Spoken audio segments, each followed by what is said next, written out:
Espace TV. Au cœur de la présidentielle américaine 2020.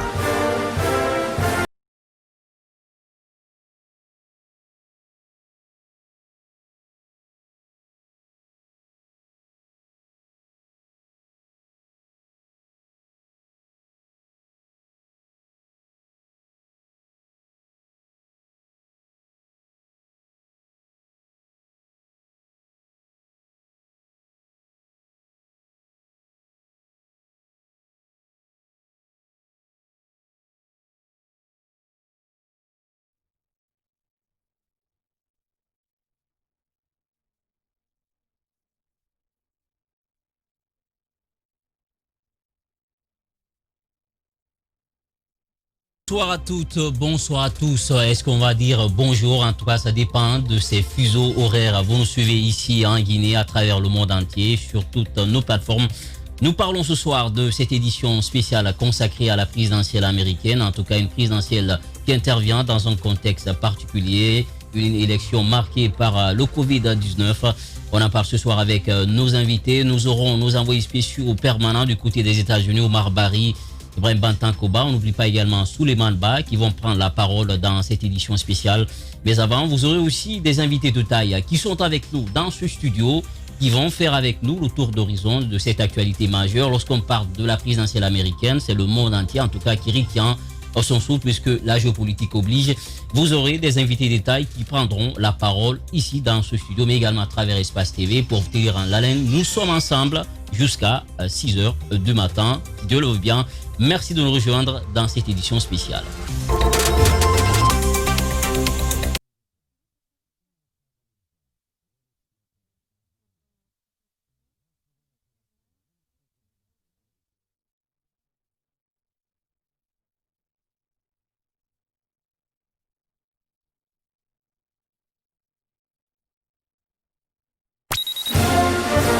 Espace TV. Au cœur de la présidentielle américaine 2020.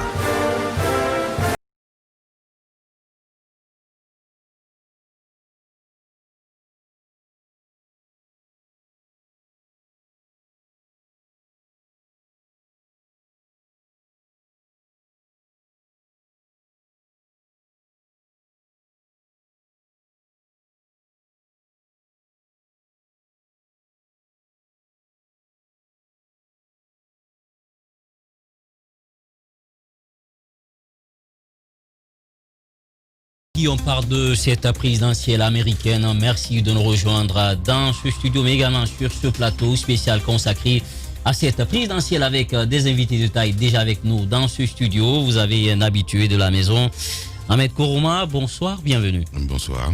Merci. Merci de nous rejoindre. Il y a également Fodé Baldé de l'UFR. Baldé, bonsoir. Bonsoir. Approchez-vous un peu du micro. Bonsoir. Bonsoir, merci de nous rejoindre. Nous avons également Abdraman Baldé avec nous dans ce studio, qui est d'ailleurs un habitué de ces soirées spéciales avec le groupe Adafo Media. Bonsoir, merci de nous rejoindre. Bonsoir, cher ami, et bonsoir aux auditeurs et aux téléspectateurs. Voilà, merci beaucoup de nous rejoindre. Nous avons également dans ce studio notre ami M. Omar, en tout cas, qui aussi a roulé sa bosse, qui a tourné. Monsieur Adama. Adama, voilà, pardon, Monsieur Adama. Merci de nous rejoindre dans cette édition spéciale. Vous le connaissez, on n'a plus besoin de le présenter. Alouba, bonsoir, merci de nous rejoindre. Bonsoir Diba, bonsoir à tous et merci de nous avoir invités. Merci beaucoup, c'est un devoir. Alors, à présent, on va s'intéresser un peu, on va faire une rétrospective à l'histoire, puisque le voyage, il est long, mais il commence toujours par un premier pas, comment Donald Trump est arrivé à la tête, en tout cas, de cet État aujourd'hui, qui quand même a une hégémonie qui impacte la géopolitique. Eh bien, on va revenir en arrière pour comprendre un peu Donald Trump, le candidat controversé, élu à la Maison-Blanche, le milliardaire mania immobilier, ancienne star de télé-réalité. Donald Trump a remporté l'élection présidentielle américaine, un séisme politique qui plonge les États-Unis et le monde entier dans une incertitude vertigineuse. C'est un élément de nos confrères de l'AFP.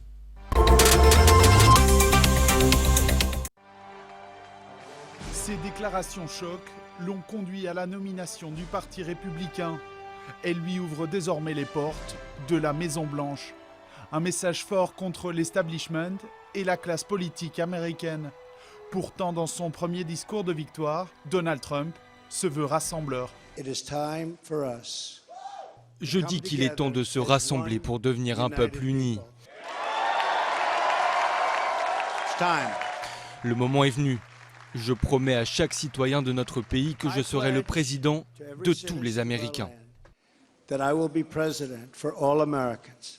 Homme d'affaires milliardaire, ancienne star de télé-réalité, Donald Trump a connu 2 divorces et est père de 5 enfants. Il a construit sa fortune sur celle de son père millionnaire et promet de diriger le pays comme ses entreprises, même si plusieurs d'entre elles ont fait faillite. Les mises en garde d'Hillary Clinton n'ont rien changé. Assurez-vous qu'il n'ait jamais la possibilité de mettre l'Amérique en faillite, comme il l'a fait pour ses entreprises. Ces promesses de campagne sont décrites comme populistes. Construire un mur le long de la frontière mexicaine, mettre fin aux accords de libre-échange ou encore renforcer la présence militaire américaine sur la scène internationale. Ils ramènent de la drogue, de la criminalité, ce sont des violeurs, même si certains, je suppose, sont de bonnes personnes. Donald Trump demande d'interdire totalement aux musulmans d'entrer aux États-Unis. Bien sûr que nous construirons un mur et que c'est le Mexique qui paiera. Fatigués par les blocages à Washington, ses électeurs apprécient ses commentaires extravagants et son profil inhabituel dans le paysage politique américain. Un débutant en politique monte en scène et l'emporte. C'était choquant. Il a su lire l'électorat américain mieux que les politiciens. Durant la campagne, la Russie a été accusée de le soutenir et les services de renseignement américains estiment que les Russes ont piraté les emails d'Hillary Clinton. Durant près de 2 ans, le candidat républicain a résisté à tous les scandales. Avec cette victoire, il s'assure une nouvelle fois d'être au centre des discussions pour les 4 prochaines années au moins. Espace TV. Au cœur de la présidentielle américaine 2020. En tout cas, c'était cet élément consacré à Donald Trump, son arrivée à la Maison-Blanche, un candidat controversé entre invectives, provocations, mais aussi fake news sur Twitter. Eh bien, on part d'abord de sa posture à Ahmed Kourouma. On a suivi cet élément, Donald Trump. Les États-Unis, une terre d'inspiration lorsqu'on parle de démocratie, un leader qui revient et qui bouscule les codes.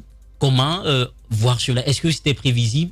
Le monde libre qui, quand même, Donald Trump aujourd'hui, beaucoup le critiquent pour ses sorties et qui ne sont pas du tout dans la mesure. Oui, mais comme le dit le reportage, c'est l'un des rares candidats populistes qui a su lire le changement de mentalité des électeurs américains. Il a aussi fait campagne contre l'établissement, contre Hillary Clinton, qui a été victime de pas mal de fake news, tu l'as rappelé tout à l'heure. Et puis, il est arrivé à un moment donné, comme je l'ai dit ce matin, où les États-Unis, ou en tout cas l'Amérique, ce qu'on appelle l'Amérique blanche, l'Amérique protestante, qui est quand même celle qui a beaucoup émigré aux États-Unis, se posait beaucoup de questions après l'élection de Barack Obama. Il faut dire que, encore une fois, les États-Unis reviennent de loin. C'est un pays qui, il y a quelques années, toi et moi n'aurions pas pu rentrer dans n'importe quel restaurant. Il y avait une ségrégation raciale et il y a eu tout un cheminement jusqu'à l'arrivée de Barack Obama aux États-Unis comme président de la République en 2008. Et donc l'Amérique, du coup, l'Amérique blanche, l'Amérique profonde s'est posé des questions et puis comme une sorte de réaction, a fait élire un populiste, quelqu'un qui vient de la télé-réalité, ce qui est incroyable pour la démocratie américaine et pour le monde. On est resté tous stupéfaits parce qu'on a l'habitude des grands politiciens en col blanc qui sortent des grandes écoles. Oui. Barack Obama, Donald Trump, c'est quand même la télé-réalité. C'est tout ce qu'il y a de pire en politique, à mes yeux. Mais bon, voilà, c'était le choix du peuple américain et c'est ça la vitalité de la démocratie américaine. Et voilà, Fodi Baldé, on a écouté Ahmed Kourouma. Alors, qu'est-ce qui, peut-être, on peut dire, est-ce que c'est parce que les Américains voulaient retomber dans cette politique d'isolationnisme, se dire, eh bien, on a besoin du retour de l'Amérique, quel que soit le candidat, et Donald Trump a su réactiver tout cela avec ce discours, peut-être rassembleur au départ qu'il a tenu. Je vais rendre aux Américains leur fierté. Est-ce que, finalement, c'est ce qui a porté pour que Donald Trump accède à la magistrature suprême? Je pense que Donald Trump a touché là où les Américains l'attendaient le plus, c'est-à-dire la fibre raciale. Oui. Il était question pour les Américains de revenir sur la scène, c'est-à-dire se réaffirmer, faire comprendre que nous, Américains, nous sommes là et que nous sommes capables de quelque chose. Parce que, comme l'a dit tout à l'heure le grand frère Kourouma, également, il faut reconnaître que la victoire de Barack Obama a été perçue comme étant l'émergence d'une classe la classe noire, la race noire. Donc, il était important pour cette race blanche qui estimait que Et après 8 ans, il était important que l'un de leurs puisse vraiment prendre vraiment la locomotive. Et puis, il faut reconnaître que Donald Trump aussi, en ce moment-là, il venait dans un contexte où il a fait preuve de ce qu'il, de ce que lui pouvait apporter en tant que entrepreneur, en tant que, qu'on appelle, issu du secteur privé. Donc, on attendait plus à redonner à l'Amérique cette force économique. Et je pense qu'avec tout ce à quoi nous avons assisté, et à ne pas oublier aussi qu'Hillary Clinton aussi s'est laissé aussi emporter par les sondages, ce qui a pesé. Les votes d'intention. Exactement, parce que pour moi, réellement, elle s'est laissée emporter par les sondages. Et alors, Barack Obama a travaillé réellement sur le terrain et sur les sensibilités. Et on a assisté au soir de cette élection de 2016, la victoire qui a étonné plus d'un de Donald Trump. Voilà, Abdrahmane Baldé, est-ce que cette victoire, parce que vous étiez là avec Aboubacar Diallo à l'époque, on se souvient, est-ce que cette victoire de Donald Trump devait surprendre? Parce que beaucoup disaient oui, il y a les votes d'intention, le vote populaire quand même qui donnait une avance à Hillary Clinton, peut-être bis repetita ce soir, est-ce qu'on va tomber dans le même scénario? Peut-être il faut attendre les premières tendances, mais est-ce qu'on peut tout simplement dire que c'était prévisible? Écoutez, si vous revoyez l'émission, vous réécoutez l'émission que nous avions tenue il y a de cela 4 ans dans ce même studio, vous allez entendre ce que j'avais dit en prévision. J'avais dit que Donald Trump allait indubitablement être élu président des États-Unis, contre l'avis de tout le monde. Et justement, ça avait étonné quand même. Bien sûr, mais ça a été le cas, parce que les Américains aiment ce qui est vivant. L'Amérique aime ce qui est énergique. L'Amérique aime les idées. Donald Trump, c'est le prototype d'homme qu'il fallait avoir à la Maison-Blanche en 2016. Et je pense que depuis ce jour jusqu'à aujourd'hui, bon, les victimes éternelles continuent à se victimiser. Quand je suis dans votre élément, un individu qualifié d'analyste politique qui n'a absolument rien prévu qui est arrivé, qui dit que Donald Trump, à la surprise générale, comme si c'était un mal qui était arrivé. Ça, je pense que c'est sa justice à lui qu'il est en train de mettre en avant. Mais je pense que c'est aussi une insulte à l'endroit de tous ceux qui ont choisi objectivement Donald Trump. Moi-même, c'est le prototype d'homme que j'aime. Moi, j'aime ce qui est vivant, ce qui bouleverse quelquefois. Mais quand même, les États-Unis, un pays croyant, un pays quand même où on dit celui qui doit être chef et doit être hors norme. C'est les plus intelligents, c'est les plus pieux, c'est les moralisateurs et tout. Donald Trump qui n'a rien à voir avec toute cette image traditionnelle. Mais en même temps, c'est aussi un président. Les États-Unis ont besoin d'un chef d'État qui ne laisse pas se noyer les États-Unis d'Amérique. Souvenez-vous, il y a le bon langage, il y a cette affection qu'on peut avoir, il y a ce beau discours qu'on peut tenir, mais il y a aussi les besoins réels des Américains. Donald Trump a travaillé sur le plan économique. Il a tenu promesse. Il avait promis en ce qui concerne l'ambassade des États-Unis en Palestine. Vous avez vu ce qu'il a fait. Il a tenu sa promesse. Maintenant, est-ce que ça plaît à tout le monde? Je ne pense pas. Mais je pense qu'il a dit America First. Et il s'est battu dans ce sens. Pourquoi il devait continuer à financer l'OTAN lui seul pratiquement? Il est sorti de l'hypocrisie pour aller vers les intérêts des Américains. Jusqu'à l'arrivée du coronavirus, les gens étaient contents. Vous vous souvenez des statistiques sur, par exemple, le niveau du chômage aux États-Unis. Je crois que c'était... et jusqu'aujourd'hui, je voudrais vous dire de ne pas penser que parce que des perspectives, des sondages ont indiqué que les perspectives vont en faveur de Joe Biden, que Donald Trump est mort. Ça ne marche pas. Donald Trump, c'est encore le président des États-Unis qui peut encore continuer à diriger les États-Unis d'Amérique. Ça dépendra maintenant du choix des Américains. Et je crois qu'il n'aura pas zéro et son résultat sera très, très, très loin de zéro. Ça, c'est sûr. Parce que vous avez vu, le président Obama, à un moment donné, était obligé de venir à côté, malgré qu'il y avait Kamala Harris qui était choisie comme colistière. Mais Obama était obligé de venir à côté pour renforcer Joe Biden. Parce que pourquoi? C'est le volcan Donald Trump qui a effrayé tout le monde. En 2 jours, en 48 heures, il fait 10 meetings dans combien d'États différents? Justement, de façon effrénée, on l'a suivi. Il est debout sur des bonnes jambes. Et c'est ce genre d'homme qu'il faut avoir. Même s'il est imprudent sur cette pandémie de Covid-19. Faites attention aux hommes prudents à la tête des États. Voilà, vous l'avez compris, Abdrahmane Baldé. Alors, l'autre peut-être père de manche, c'est Donald Trump. On ne cessera pas de le dire. il y a tout récemment nos confrères de France 24 qui parlaient de ces fake news et cette communication qu'il a mis en avant, cet outil de com qu'il utilise aujourd'hui pour toucher le monde entier. Et finalement, même ses détracteurs, ils lâchent des informations. C'est avec le temps, on a constaté finalement c'était des fake news. Et un tel homme, un tel individu, on ne va pas dire ça, peut-être c'est péjoratif, même si on le qualifie aujourd'hui comme ça. Est-ce que vous pensez aujourd'hui, vous croyez à ses chances dans les mois à venir, les semaines à venir, ou d'ailleurs les heures à venir? Fake news, aujourd'hui, on peut dire que ça existe dans tous les camps. Oui. Aujourd'hui, on peut transformer votre voix et donner ça à quelqu'un d'autre. Et il a réussi avec ses tweets, parce que c'est un président qui tweete beaucoup. Il vous souviendra, avant, on parlait des DB à Washington, c'est-à-dire les daily briefings. Oui. C'est-à-dire tous les matins, le président des États-Unis recevait des informations, mais lui, il a anticipé ça. Il vous souviendra, après son élection aussi, il a décentralisé, comment on appelle, la maison des journalistes à Washington. Oui. Et pour tweeter, c'est-à-dire il peut tweeter autant de fois par jour, mais ce qu'on a constaté, il y a trop de mensonges dans ce qu'il tweete. Il vous souviendra, lors du dernier débat, des commentateurs ont noté à hauteur d'à peu près, je sais pas, 60% de mensonges contre 17% pour le challenge, le candidat de l'autre camp qui est Joe Biden. D'accord. Donc, on peut dire que c'est quelqu'un, mais son arrivée aussi a été prédit par certains. Je vais citer ici Alain Lichtman, comme je l'ai dit aujourd'hui lorsque j'étais en ligne.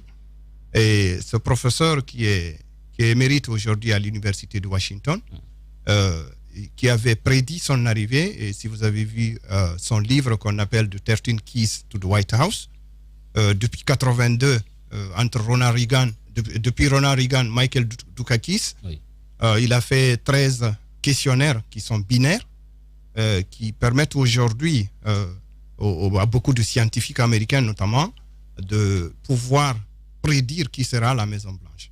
Alors ce même professeur avait prédit son impeachment qu'on a tous vécu il y a quelques mois. Il y a eu l'impeachment, mais il n'a pas été renvoyé. Mais ça a montré au monde que la démocratie américaine n'est plus ce qu'elle était il y a plusieurs années. Au moment où le Parti républicain avait des hommes comme le parti démocrate. Mais aujourd'hui, c'est comme un peu en Afrique. S'il est de mon bord politique, je suis obligé de le défendre, même dans le mensonge. Tel n'était pas le cas avant aux États-Unis. Mais c'est une soirée électorale, comme l'a dit mes prédécesseurs. Il y a beaucoup de non-dits jusque-là, mais les 248 millions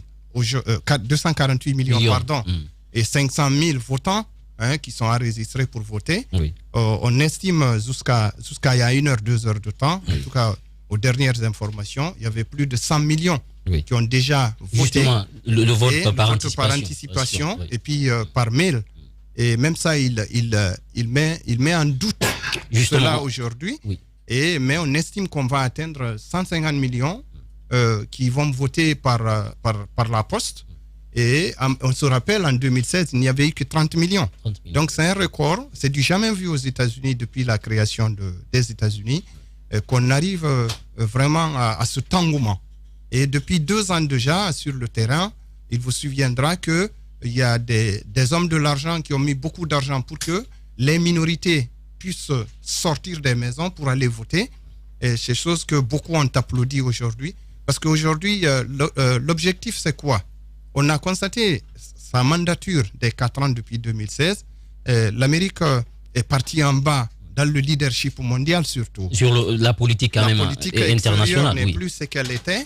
Et avec tout ce respect que le monde avait pour l'Amérique, venir dire que tout sera sur le modèle de comment on appelle ça, bipartisan, c'est-à-dire entre les États, au lieu d'aller avec le multilatéralisme, ça ne colle plus aujourd'hui si toutefois on continue à chanter que le monde est un village planétaire. Voilà, vous l'avez compris, Aliouba, peut-être même question. Donald Trump, c'est vrai que un personnage sulfureux, on ne cessera jamais de le dire, mais sur le plan économique, on aura tout le temps de parler un peu de ces enjeux, Covid-19, l'économie américaine, également l'avortement qui est aussi sur la table, on va parler de tout ça. Mais le personnage lui-même, beaucoup se disaient, mais lui, on a connu Obama, qui a un sourire légendaire, qui est un toastmaster, qui quand même qui a une communication, et Donald Trump qui quand même tranche avec tout ça, qui n'a rien à voir avec toute cette image-là. Aujourd'hui, le monde libre, est-ce que vous pensez que Donald Trump, finalement, en bousculant ces codes-là, est arrivé à s'imposer, à faire accepter cette image?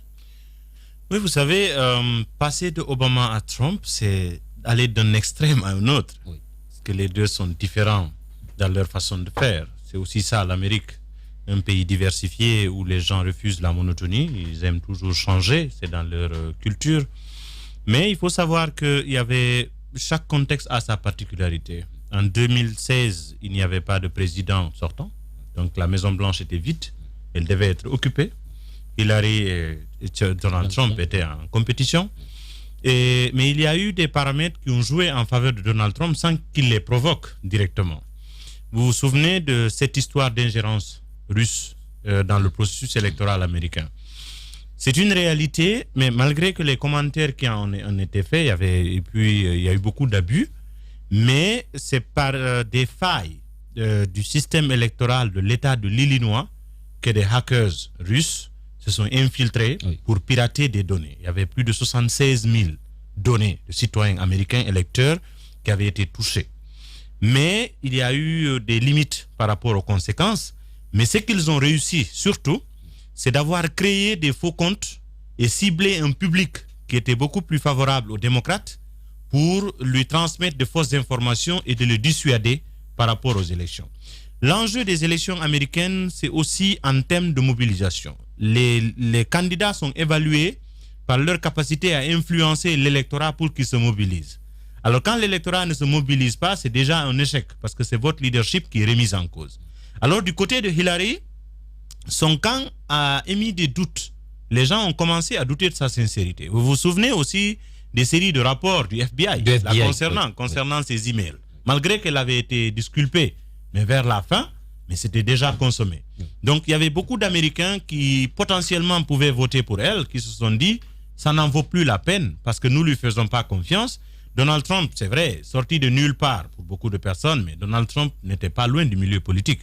Depuis les années 70-80, il mobilisait des fonds pour les acteurs politiques de tous bords. Tout le monde connaît la Fifth Avenue à New York où tout le monde passait chercher quelque chose. Et lui-même, il a révélé qu'ils soient des démocrates ou des républicains, que ce soit les candidats au sénatorial, que ce soit les candidats pour les gouverneurs, les juges et autres, tout le monde passait chez lui, comme tous les hommes d'affaires, il leur demandait de mobiliser des fonds pour eux. Donc ça veut dire qu'il était dans ce milieu. Et toutes les grandes rencontres politiques, qu'ils soient officiellement admis ou pas, il était dans ce monde-là. Donc ce n'était pas un monde nouveau pour lui. Mais pour sa posture, pour son profil, c'est vrai, un homme d'affaires qui était dans la télé-réalité, qui était un animateur des talk-shows, donc ça pouvait paraître un peu curieux ou particulier.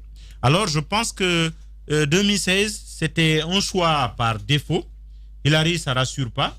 Et Donald Trump est parvenu à convaincre un électorat qui se sentait plus ou moins abandonné, en particulier les évangélistes, les religieux. Et là, par exemple, cette année, il a tenu ses promesses électorales en ce qui concerne la nomination des juges. D'abord, l'histoire lui a donné la chance, parce qu'il faut le dire comme ça, de nommer 3 juges à la Cour suprême. C'est historique.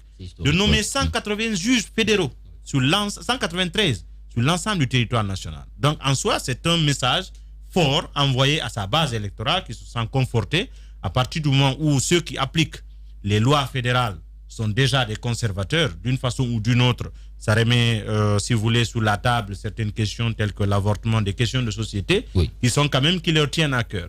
Donc, c'est l'Amérique dans ses caractéristiques habituelles, un pays de changement perpétuel. C'est des gens qui n'aiment pas la monotonie. Donc, Donald Trump, une surprise pour certains, pas pour d'autres, ça dépend de l'angle sous lequel on analyse les choses. Ce qui est sûr, c'est qu'avec les États-Unis, il faut toujours s'attendre à des surprises. Voilà, vous l'avez compris, en tout cas, c'est aussi ça, la politique, c'est un domaine versatile. Eh bien, on va s'intéresser à présent à ces deux candidats. Leur portrait, Donald Trump à l'Amérique et moi d'abord. Provocation, insulte et tweet moqueur à l'appui, Donald Trump a écrit un chapitre et un tout point extraordinaire de l'histoire des États-Unis, il faut le préciser, à tel point que l'élection présidentielle de mardi, où il briguera 74 ans, second mandat, si tout va bien, se présente comme un véritable référendum sur sa personne, sur un style totalement inédit de présidence. C'est un élément de nos confrères de l'AFP.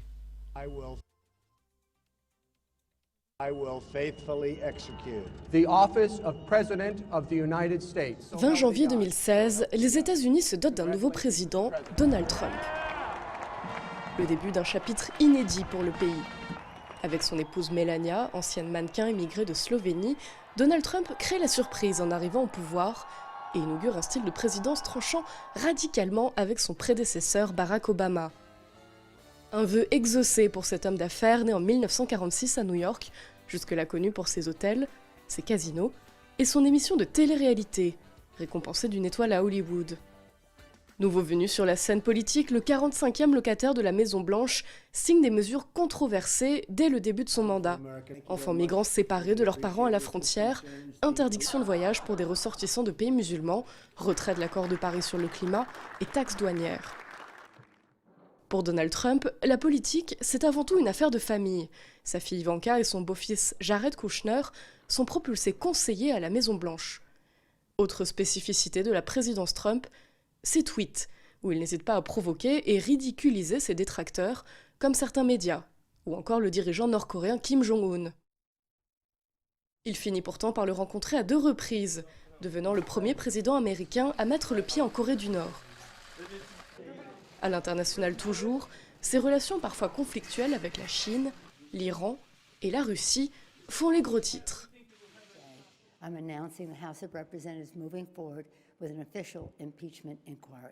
C'est pour avoir sollicité l'aide de l'Ukraine pour enquêter sur son rival Joe Biden qu'il est mis en accusation dans une procédure de destitution au Congrès fin 2019. Quelques mois plus tard, il est acquitté par le Sénat, à majorité républicaine. Cette année, la loi et l'ordre qu'il promeut ont été mis à mal par des manifestations après la mort de George Floyd, un Afro-Américain tué par un policier. Réponse du président Trump lors d'une démonstration de force controversée envers des manifestants pacifiques à 2 pas de la Maison-Blanche, posés devant une église, Bible en main. Mais c'est sans conteste la pandémie de Covid-19 qui pose à sa présidence son plus gros défi. Avec plus de 200 000 morts, les États-Unis sont le pays le plus touché au monde. Donald Trump est lui-même infecté, probablement au cours de cette cérémonie, tenue sans distanciation sociale, à la Maison-Blanche. Après quelques jours d'hospitalisation, il reprend sa campagne et enchaîne à un rythme effréné les meetings dans les États clés. Cela suffira-t-il à faire remonter dans les sondages un président dont la cote de popularité n'a jamais dépassé les 50%? Ou Donald Trump vit-il les derniers jours de son unique mandat? Réponse dans les urnes le 3 novembre.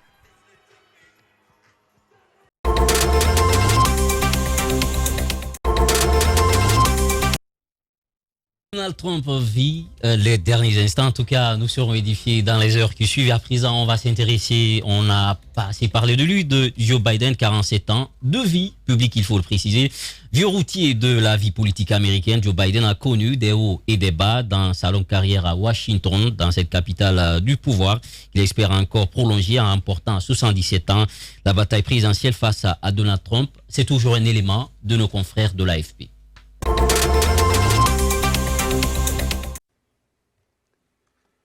« 18 août 2020, Joe Biden devient officiellement le candidat démocrate pour la présidence américaine. Celui qui s'était déjà lancé 2 fois sans succès dans la course à la Maison-Blanche sillonne le pays masqué en temps de pandémie, contrairement au président Donald Trump, avec qui il rivalise dans son opération séduction. Derrière ses lunettes de soleil coutumières, Joe Biden est loin d'être un novice en politique. Il est connu pour avoir été vice-président pendant 8 ans sous Barack Obama. Un passage à la Maison-Blanche ponctué de moments de complicité, mais aussi de tragédie, comme la fusillade dans une école primaire en 2012 qui a fait une 20aine de morts. À l'issue de leurs 2 mandats en 2016, le président Obama lui décerne un cadeau d'adieu, la médaille présidentielle de la liberté, plus haute distinction américaine pour un civil. Né en Pennsylvanie en 1942, Joe Biden grandit dans cette maison, au sein d'une famille modeste d'origine irlandaise, avant de déménager à 10 ans dans le Delaware, où il vit toujours aujourd'hui, dans la ville de Wilmington. Sa carrière politique débute dès les années 70. À 30 ans, il devient sénateur du Delaware, un poste qu'il occupe pendant plus de 3 décennies et fait de lui un familier de la scène politique à Washington, mais aussi à l'étranger.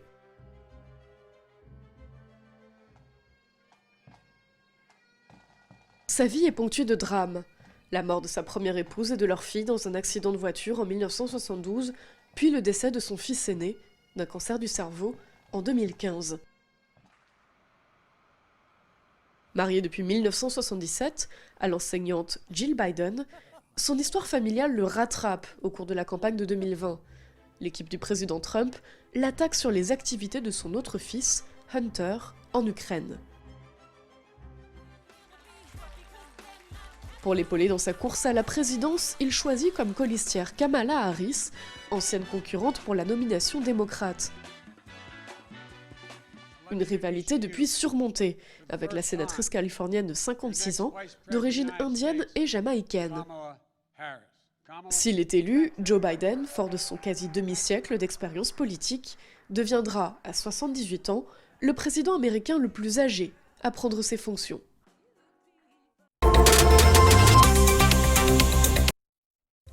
Vous l'avez compris, Joe Biden, Donald Trump, 2 personnages différents. On a suivi cet élément à Liouba. Joe Biden, 47 ans de vie publique, vieux routier de la politique américaine. Aujourd'hui, il y a beaucoup d'observateurs quand même qui estiment que ce personnage, c'est vrai, il a l'expérience, il a tout ce qu'il faut, mais son problème, c'est ce charisme-là. On dit que ce n'est pas un personnage magnétique. Beaucoup disent qu'il est avachi aujourd'hui avec l'âge. Et les Américains, ils misent beaucoup aussi sur ça, cette culture politique. Oui, surtout qu'il y a une nouvelle génération qui prend en compte ces paramètres. Vous savez, Obama a révolutionné, disons, l'image des hommes politiques pour le look qu'il a pu quand même instaurer. Le charisme d'Obama, au-delà de ses compétences, ça a marqué l'image en termes de communication politique. Mais Joe Biden, vu son âge, et bien entendu, il ne peut pas être, si vous voulez, de cette trempe, de cette catégorie.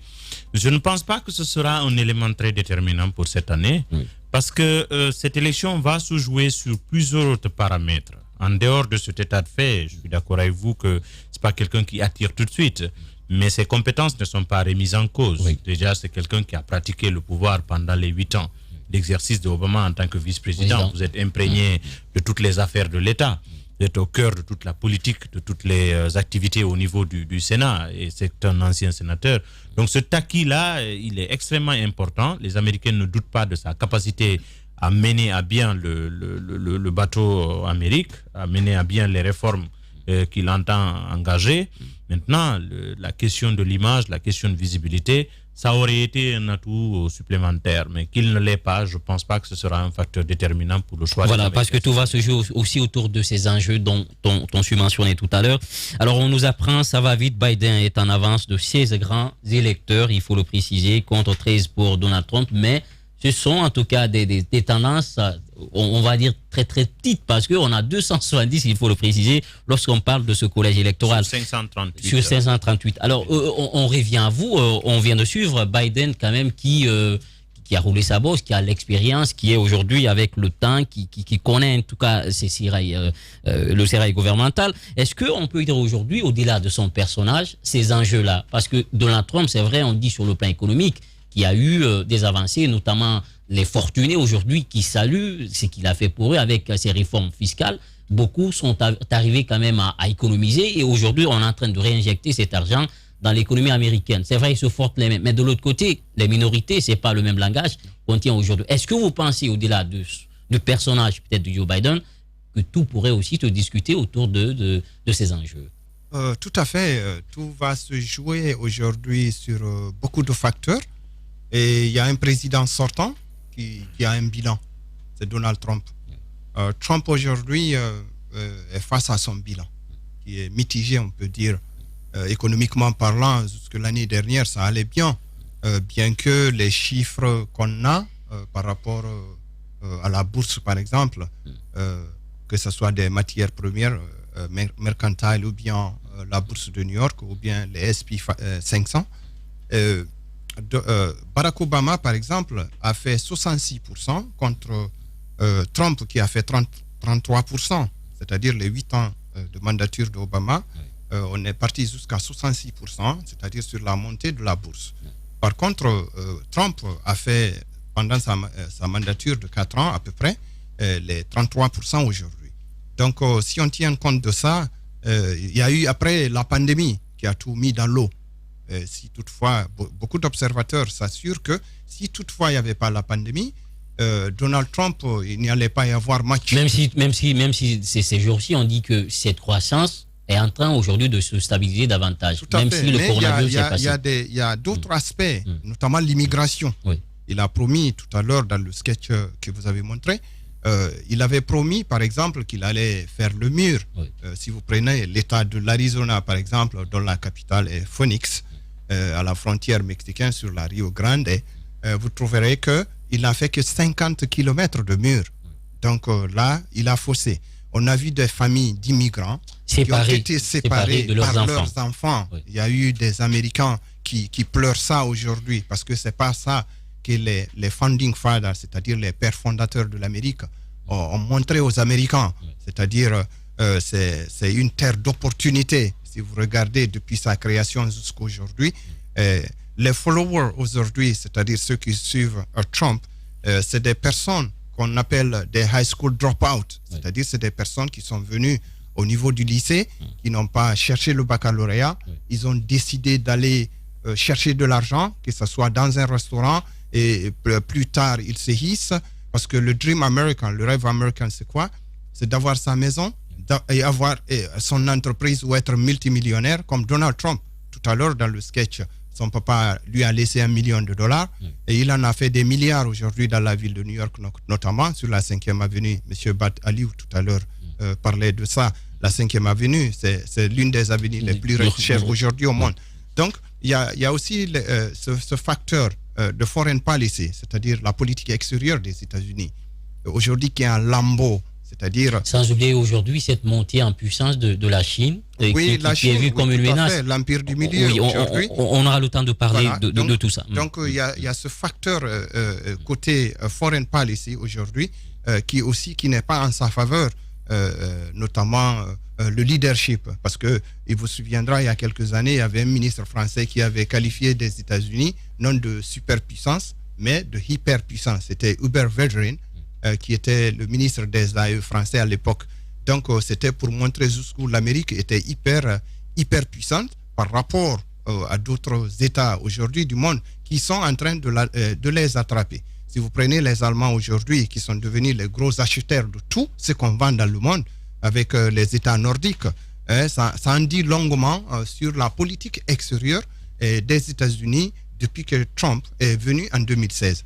Donc, il y a aussi l'histoire des minorités à l'intérieur des États, notamment si vous prenez aujourd'hui la société hispanique qui a percé depuis quelques années, qui est aujourd'hui un facteur, si vous voulez, de vote aux États-Unis. Et 33% de l'électorat. Oui, bien sûr. Donc, beaucoup disent que c'est une communauté aujourd'hui qui s'est bien positionnée, que Trump a fait du mal à l'intérieur des États. Et maintenant, il y a la communauté, comme on appelle African American, c'est-à-dire la communauté noire américaine, qui aujourd'hui aussi a du mal à s'afficher depuis qu'il est venu. D'accord. Permettez-moi de vous interrompre, on va marquer une courte pause. On se retrouve dans un court instant pour développer davantage. C'est cette soirée spéciale dédiée à la présidentielle américaine de Donald Trump, Joe Biden. On en parle dans un court instant.